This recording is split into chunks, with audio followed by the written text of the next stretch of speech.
Assalamualaikum warahmatullahi wabarakatuh. Halo semuanya, saya Ratna Ayuning Tias, guru Bahasa Indonesia di SMP YPM 1 Taman. Nah, kabar kalian bagaimana nih hari ini? Saya harap kalian tetap diberikan kesehatan dan selalu dalam lindungan Allah Subhanahu wa Ta'ala. Amin. Nah, sebelum pembelajaran hari ini dimulai, marilah kita berdoa bersama agar diberikan kemudahan dan kelancaran. Ya, oke, siap? Ya, berdoa mulai.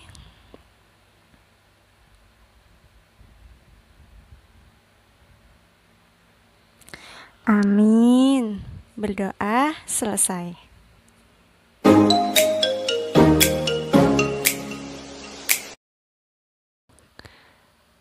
Ya, kali ini kita akan membahas atau mempelajari tentang struktur isi teks pidato persuasif.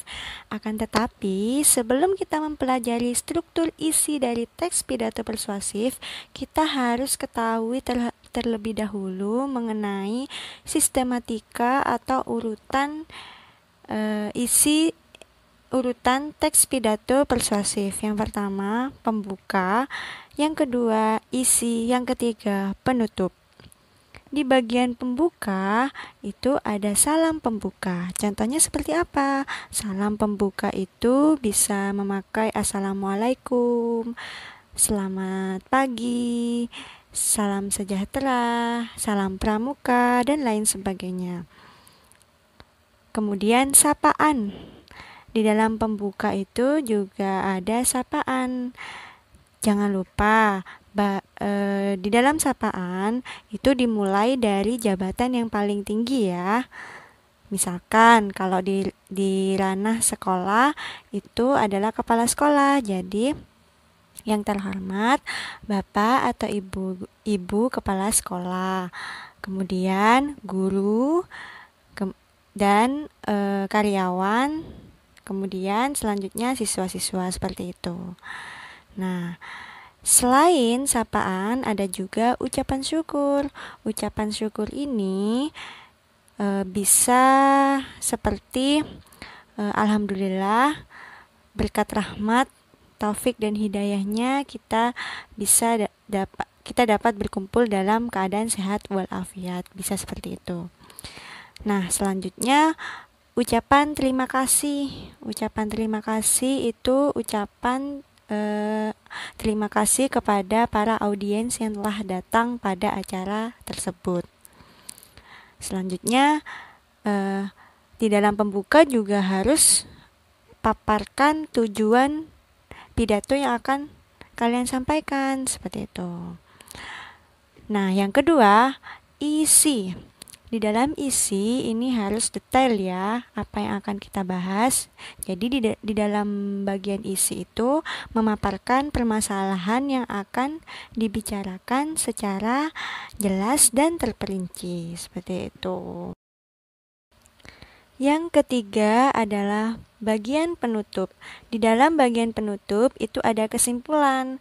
Jadi kalian harus menyimpulkan isi pidato yang sudah kalian sampaikan.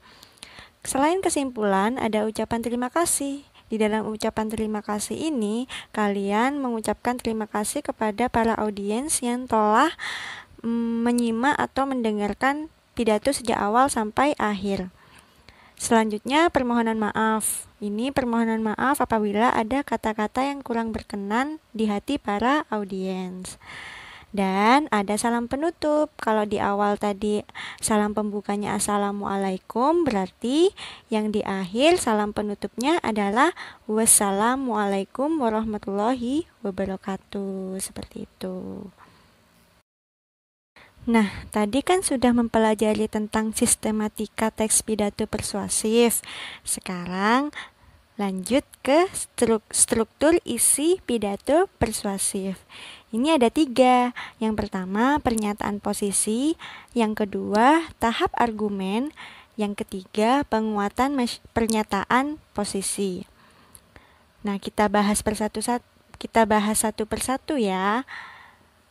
Yang pertama, pernyataan posisi. Pernyataan posisi merupakan pendapat atau pendirian yang diambil penulis terhadap suatu persoalan. Nah, persoalan apa yang akan kita bahas? Kita bisa membahas tentang persoalan remaja, bela negara, dan lain sebagainya. Nah, di dalam pernyataan posisi ini, kamu sebaiknya melihat persoalan aktual yang ada di dalam masyarakat dan dianjurkan menulis sesuatu untuk mengekspresikan dukungan atau kepedulian. Jadi, di dalam pernyataan posisi ini, kamu perlu fokus terhadap bagaimana membuat pernyataan posisi yang kuat. Nah, bagaimana caranya? Sebelum membuat, kalian harus memikirkan 4 hal ini. Yang pertama, siapa yang akan diyakinkan nanti? Yang kedua, apa yang akan diyakinkan? Mengubah pandangan atau perilaku-kah? Yang ketiga, jenis argumen apa yang menarik perhatian mereka? Yang keempat, apakah pernyataan sudah menyatakan posisi secara jelas? Nah, ada 4 hal itu yang harus kalian fokuskan. Selanjutnya, tahap argumen. Di dalam tahap argumen, pasti kalian tidak asing lagi kan dengan kata argumen. Nah, ya benar, argumen itu adalah pendapat. Jadi di dalam tahap argumen ini, kalian perlu mengembangkan dan mendukung secara logis, dibuktikan dengan alasan. Ya, bisa contoh-contoh, bukti pakar, dan informasi statistik. Agar argumen efektif dan meyakinkan, kita harus menyertakan fakta-fakta pendukung. Contohnya bisa berupa tabel, gambar, atau kutipan.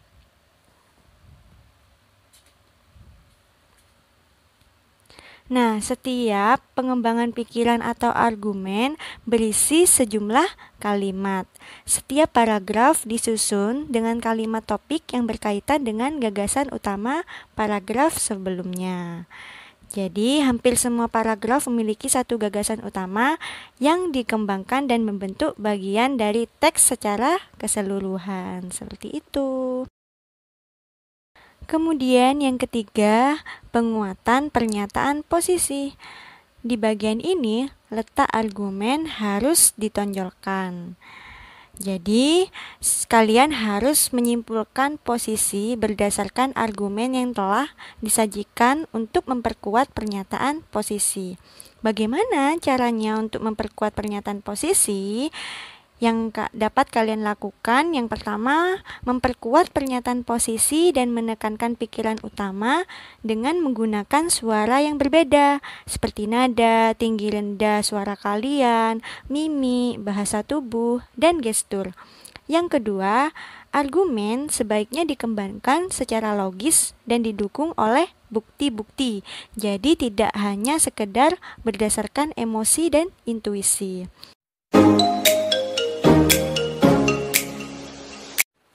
Alhamdulillah, pembelajaran hari ini mengenai teks pidato persuasif sudah selesai.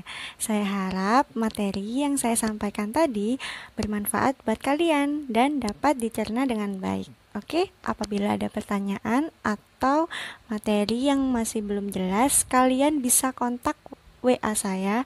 Nanti saya akan cantumkan nomornya di sini ya. Oke, oh iya, pesan dari saya, jangan lupa tetap jaga kesehatan ya. Apabila bepergian keluar rumah, kalian harus memakai masker dan tetap mematuhi protokol kesehatan. Oke, cukup sekian dari saya. Wassalamualaikum warahmatullahi wabarakatuh.